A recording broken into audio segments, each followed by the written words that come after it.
बहू और बेटी समान पारिवारिक कहानी। माँ, मैं बहुत थक गई हूँ।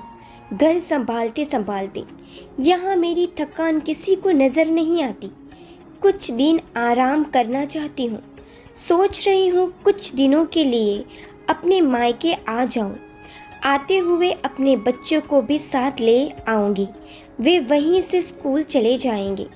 आखिर एक ही शहर में ससुराल और मायका होने का कुछ तो फ़ायदा मिले। नम्रता ने फ़ोन पर अपनी माँ से कहा। पार्वती जी ने दूसरी तरफ से कहा, हाँ बेटा, जब तेरी इच्छा हो आ जाना। आखिर ये तेरा भी तो घर है। ठीक है माँ, तो मैं कल ही आ जाऊंगी।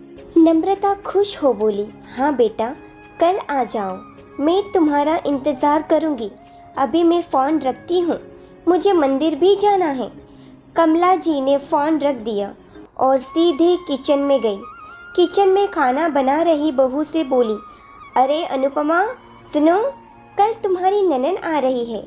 आज बाजार जाकर फल, सब्जी और मिठाइयाँ लेकर आना। बेचारी मेरी बेटी ससुराल में नौकरों की तरह काम करती है और उस पर कोई ध्यान ही नहीं देता। यहाँ आएगी, कुछ दिन रहेगी, उसका मन और तबीयत अच्छी रहेगी। सास के मुंह से ऐसी बातें सुनकर अनुपमा का चेहरा उतर गया। वह मन ही मन सोचने लगी, काश आपको मेरी थकावट भी नज़र आती। मैं भी दिन रात झाड़ू पोछा, बर्तन, खाना बनाना, मार्केट जाना और हर वक्त काम करती हूँ, जिससे हमारे परिवार वालों को कोई दिक्कत ना हो। काश आप मुझ पर भी ध्यान दे पाती। आपकी बेटी तो जब मन में आता है तब यहाँ आ जाती है, लेकिन मैं साल में एक बार ही अपनी माँ के पास जाती हूँ, तब भी आपको प्रॉब्लम होती है। मैं भी इंसान हूँ, मेरा भी मन है। मुझे भी लगता है अपने माँ के पास जाकर थोड़ा आराम करूँ, सुख दुख की दो चार बातें करूँ, अपना मन हल्का करूँ। भगवान, अब तुम ही कुछ करो ताकि मेरी सास की आंखें खुलें और उससे मेरी थकावट भी नज़र आए।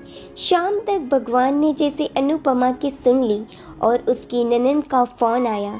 ननद ने अपनी माँ से कहा कि उसकी सास ने उसे मायके आने के लिए मना कर दिया है, इसलिए इस बार वो नहीं आ सकती। पार्वती जी बोली, ऐसे कैसे मना कर दिया? पहले तो कभी वो तुम्हें आने के लिए नहीं रोकती थी। इस बार भला क्या हो गया? लाओ मेरी बात कराओ, उससे मैं समझाती हूँ। नम्रता ने फ़ोन अपनी सास के पास दिया। पार्वती जी ने कहा, नमस्कार समधन जी, आपसे कुछ कहना था। समधन जी ने कहा, कहिए। दरअसल नम्रता कल त्योहार है, इसीलिए अपने मायके आना चाहती है। अगर आप उसे भेज दें तो अच्छा रहेगा।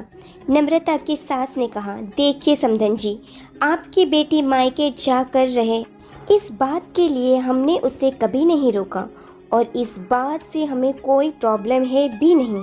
कुछ दिनों पहले मैं अपने रिश्तेदार की शादी में गई थी। वहाँ आपकी बहू अनुपमा की माता जी से मिलने का मौका मिला। उससे गपशप करने के दौरान उसकी बातों से पता चला कि अनुपमा को साल में एक ही बार अपने मायके जाने को मिलता है और वह भी बहुत कम समय के लिए। मुझे लगता है आपको पहले अनुपमा को उसके मायके भेज देना चाहिए और वह जब मायके होकर आ जाएगी तो मैं नम्रता को आपके पास भेज दूंगी।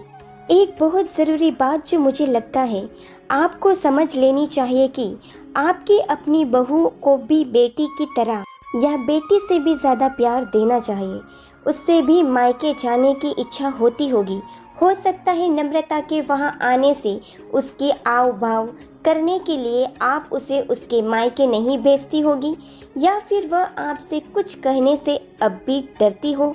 अगर आप उसको घर में ही कैद रखेंगे तो एक दिन ऐसा आएगा जब वो आपके खिलाफ बोलने लगेगी, फिर वह आपकी सुनेगी भी नहीं और जब चाहे तब अपने मायके जाएगी। ऐसी परिस्थितियां आए, इससे अच्छा है कि आप ही कुछ बदलाव अमल में ले आइए, जिससे आपका रिश्ता और रिश्ते की मिठास खराब ना हो। पार्वती को अपने समधन के हर एक शब्द में सच्चाई नजर आई।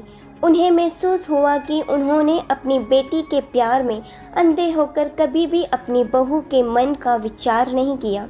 उन्होंने हमेशा ही अपनी बेटी को अपने बहू से ऊपर रखा। दूसरी तरफ नम्रता भी अपनी भाभी के बारे में हो रहे इस बातचीत को सुन रही थी। उसने भी रियलाइज़ किया कि वह कभी भी अपनी भाभी के साथ ठीक से बात नहीं करती और जब जब वह अपने मायके जाती है तो भाभी थोड़ी उदास रहती है।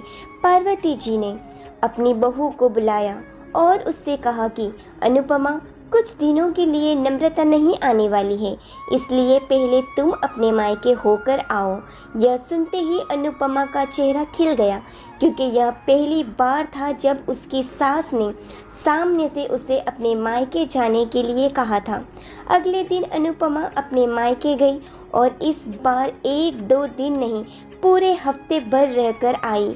अपने माँ बाप से, अपने रिश्तेदारों से मिलकर आई और जब वह लौट कर आई तो उसका चेहरा खिला हुआ था, उसकी आंखें चमक रही थी। अनुपमा के आने के बाद नम्रता भी अपने मायके आई और इस बार वो खुद सामने से अपनी भाभी से खुशी खुशी मिली और अच्छे से बात की। नम्रता ने अपनी माँ से बात करके उन्हें भी अच्छे से समझाने में मदद की कि वह कहीं ना कहीं अनुपमा के साथ गलत व्यवहार कर रहे थे। दूसरी तरफ अनुपमा अपने ससुराल वालों के बदले रवैया से बहुत खुश थी। अब वह खुशी खुशी सबका ध्यान रखती और हर काम प्यार से करती। वह ध्यान रखती कि कोई भी ऐसी बात या काम ना करे जिससे घर में तनाव का माहौल पैदा हो। पार्वती जी अपनी बहू को खुद ही समय समय पर मायके भेज दिया करती। एक छोटे से बदलाव ने सास बहू और भाभी ननन के बीच की कड़वाहट को दूर कर दिया और रिश्तों को और भी ज़्यादा मीठा और मजबूत कर दिया। आशा करती हूँ मेरे प्यारे दोस्तों कि आपको ये कहानी अच्छी लगी होगी। अच्छी लगी हो तो इसे लाइक और शेयर ज़रूर कीजिएगा। इस कहानी को लेकर आपकी क्या राय है हमें कमेंट बॉक्स में ज़रूर बताइएगा। अगर आप लोग हमारे चैनल पर नए हो तो हमारे चैनल को सब्सक्राइब ज़रूर कीजिएगा। कहानी के अंत तक बने रहने के लिए आप सभी का दिल से बहुत बहुत धन्यवाद। जय श्री कृष्ण।